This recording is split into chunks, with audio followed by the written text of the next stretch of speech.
In today's math lesson, we're going to discuss powers with decimals and fractions as their bases. So before we get started on this lesson, things to remember. Like, do you remember where the exponent button is on your calculator and what it looks like? So what does it look like? It looks like this guy right here. It kind of looks like an arrow up, but it's actually called a caret.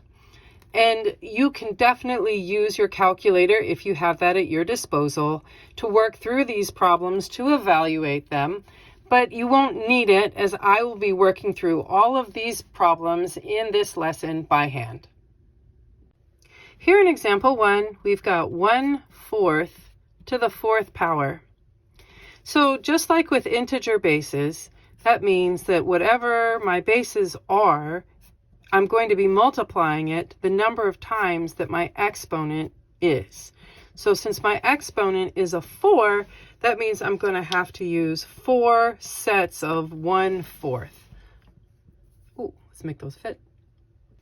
So as we multiply these together, we remember 1 times 1 is still 1, and 4 times 4 is 16. So 1/4 times 1/4 is 1/16.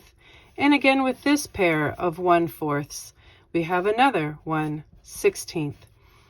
So from there, you'll multiply 1 times 1 is still 1, and 16 times 16, as the case would be, is 256. So your final answer of 1/4 to the 4th power is 1/256. Here in example 2, we have a base of 3/4 squared. So that means that we are going to have 2 sets of 3/4, and we're going to multiply them together, remembering that as you multiply fractions, you're going to multiply them straight across, nice and horizontally, to work through them. So 3 times 3 makes 9. 4 times 4 is 16. And we know that this is our final answer. It's not going to reduce. And we know that because the original problem itself wasn't able to reduce. So our final answer, our evaluated fraction squared, is 9/16. In our third example, we have 1/10 squared. So sometimes people get really nervous around fractions, but truthfully, multiplying fractions is pretty simple. Multiplying decimals by hand can get a little bit messy. But when it's just 0.1s, that's really not a big deal at all. So we end up with 1 decimal space times another decimal space. So that's going to make for us 2 decimal spaces, as 1 times 1 is still 1. So 0.1 squared, or 1/10 squared, is really equal to 1/100th. In example 4, we have 9/10 to the 0 power.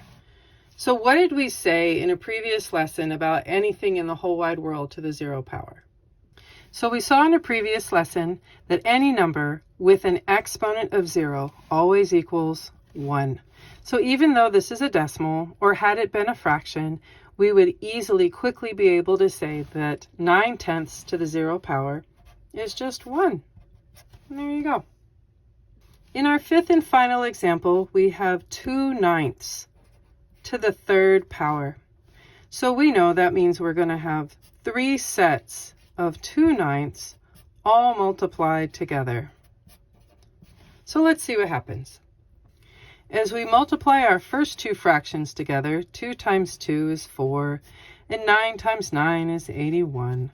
So we're going to multiply that times our 3rd fraction that doesn't have a buddy to multiply with to begin with. So we bring him down, and 4 times 2 is 8, and 81 times 9 is 729. So our final answer of 2/9 cubed is going to be 8/729. And there you go.